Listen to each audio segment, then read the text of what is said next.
Episode 6: Digital Rights and the Charter of Fundamental Rights of the European Union.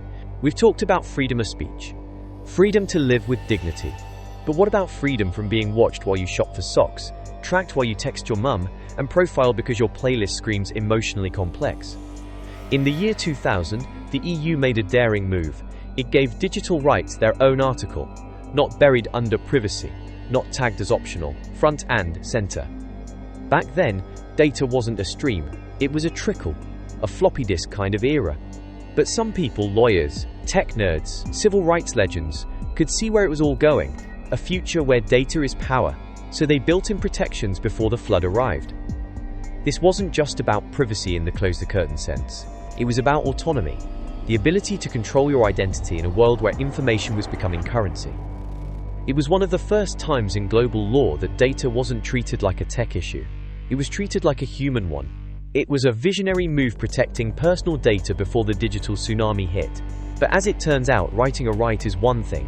Clicking accept all on 42 apps a day? That's another story. Congratulations, you have the right to consent. And if you'd like to exercise it, just spend the next 3 hours reading something written by a legal AI after 5 cups of espresso.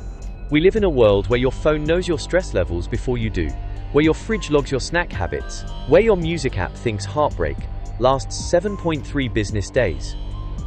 Technically you said yes, but really it was more like, sure, fine, just let me into the Wi-Fi already. And this goes beyond just being annoying.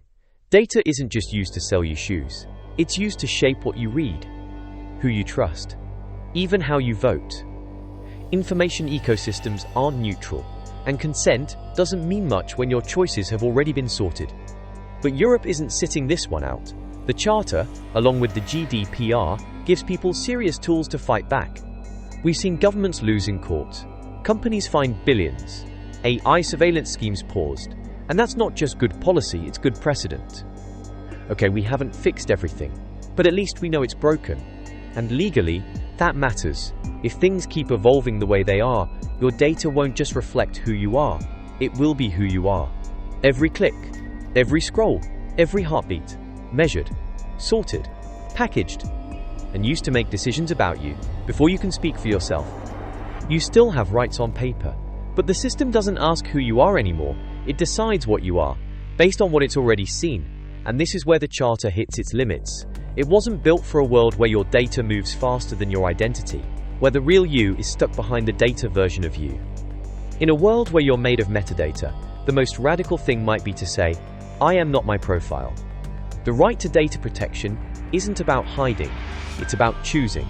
It's about not being reduced to clicks and keystrokes. And if rights are to mean anything in the digital age, they have to be human first. Not profit first, not platform first, human first. Next time, we look at equality in the age of automation. Because when your rights depend on how you're labeled, fairness is more than a feature,